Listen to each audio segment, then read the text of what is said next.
या ठिकाणी माझी वाट पाहत वेळापासून थांबला, मला यायला उशीर झाला त्याबद्दल मी खूप खूप दिलगिरी व्यक्त करतो. प्रमाणपत्र घ्यायला उशीर झाल्यामुळं इथे यायला उशीर झाला. एकदा तर श्रीहरी विजय झाल्यापासून एक नारा जो तुम्ही सगळे देताय, आमदार राजेश पवार साहेबांचा विजय असो ते थोडंसं न पटणारा नारा आहे. माझ्या हिशोबाने जनतेचा विजय असो असा नारा दिला पाहिजे. श्रीहरी तुम्ही एक नारा द्या, कारण का मला इथे नारा हे करायचा आहे. नायगाव मतदारसंघाच्या साहेबाच्या कार्यकर्त्याचा सर्वसामान्य अठरापगड जातीतील सर्वसामान्य दीनदलितांचा गोरगरिबांचा नायगाव मतदारसंघाचा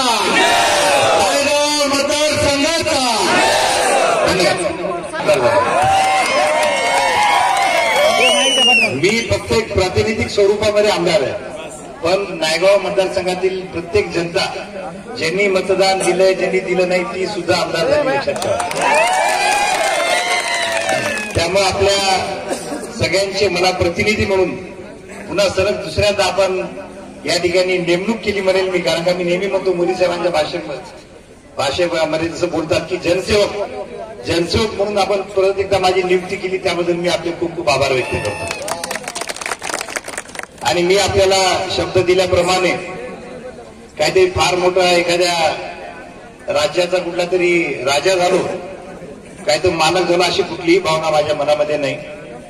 मी काल जसा होतो तसंच आज पण आहे, उद्या पण तसंच राहणार आहे. आपला सेवक म्हणून पुन्हा एकदा 5 वर्ष मला काम करायचं, दिवस रात्र मेहनत करायची. तुम्ही जो विश्वास दाखवलात, हा जो आशीर्वाद दिलात, हा कुठलाही उन्माद मनामध्ये न ठेवता अगदी नम्रपणे मी आपला आशीर्वाद स्वीकारतो. हे आपल्या सगळ्यांसोबत जाहीर करतो.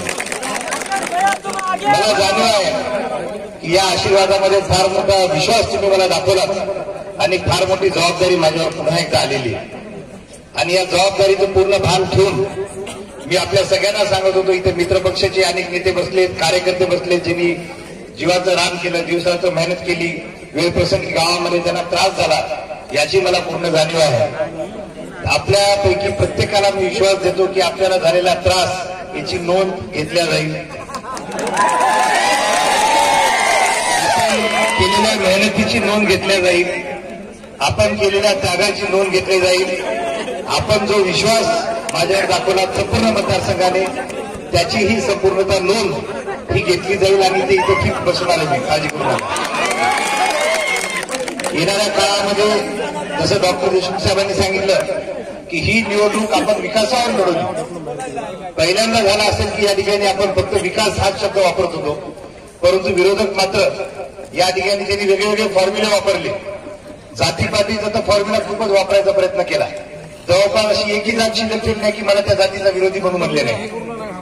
4 ते 5 वेगवेगळ्या जाती काढली की मी त्या जातीचा विरोधी म्हणून. आजही तुम्हाला सगळ्यांना सांगतो, माझ्यासाठी प्रत्येक जात प्रत्येक समाज हा तेवढ्याच जवळचा आहे. नायगाव मतदारसंघामध्ये जे काही 50-52 जाती आहेत त्या तेवढ्याच माझ्यासाठी जवळच्या आहेत. माझ्यासाठी मी म्हटल्याप्रमाणे एखाद्या धर्माने एखाद्या जातीने दिला असेल नसेल तरी ते माझ्या जवळचे आहेत. आणि इथून पुढेही याच पद्धतीने मी फक्त आपल्या मतदारसंघातील पाहत असताना आपल्या लोकांना केवळ माझा एक भाऊ माझी एक बहीण म्हणूनच बघेल, त्याची जात बघणार नाही, त्याचं घर बघणार नाही, त्याचं सर बघणार नाही. त्यामुळं सगळ्यांना न्याय देण्याचं काम प्रामाणिक प्रयत्न मी येणाऱ्या काळात करणार आहे. अनेक वक्त्यांनी या ठिकाणी सांगितल्याप्रमाणे, दुधामध्ये साखर म्हटल्याप्रमाणे आज राज्यामध्ये आपलं सरकार अस्तित्वात पुन्हा येणार आहे.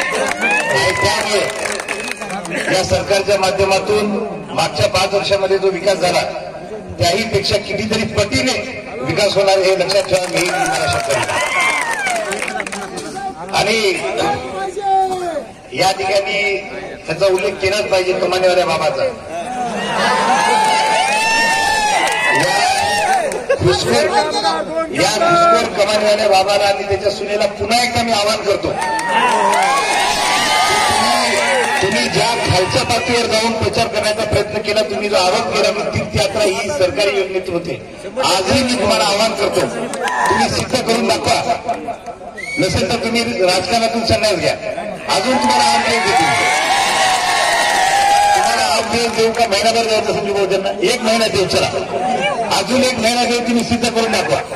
नसेल तर इथं ना करा. खालच्या पातळीला जाऊन एक तर 50 वर्ष आपण काय सत्यानाश केलं. दुसऱ्या मतदारसंघात इथं आपण आलो आणि काय म्हणले की मी कुठेतरी कॅनडाला जाणार आहे. देशाचं नाव शोधून काढले आणि मी कॅनडाला जाणार म्हणले. नंतर निघून पुन्हा कॅनलचं पाणी कुठे पळवलं म्हणजे त्यांनी किती तोंडाचं पाणी पळवलं किती लोकांचं ते त्यांनी सांगितलं नाही. पण मी तुमचे आभार व्यक्त करतो की तुम्ही अशी मोठी त्यामुळे तुमचे मनावर थोडे आभार कमी आहेत. मी आपले खूप खूप आभारी राहील.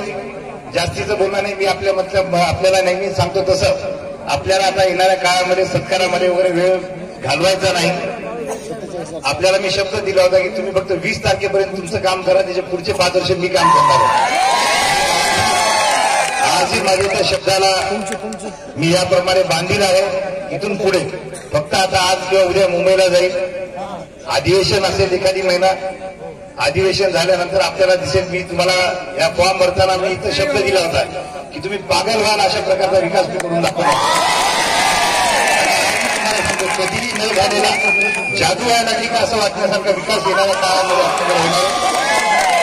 मी या ठिकाणी सांगतो आपल्या प्रत्येकाचे मी खूप खूप माझ्या पक्षाच्या वतीने परिवाराच्या वतीने सर्व नेत्यांच्या वतीने प्रत्येकाचे मनापासून हृदयापासून आभार व्यक्त करतो. आपलं हे ऋण कायमच्या आमच्या मनामध्ये राहील. हे ऋण जसं मी नेहमी म्हणतो की हे ऋण फेडू शकत नाही.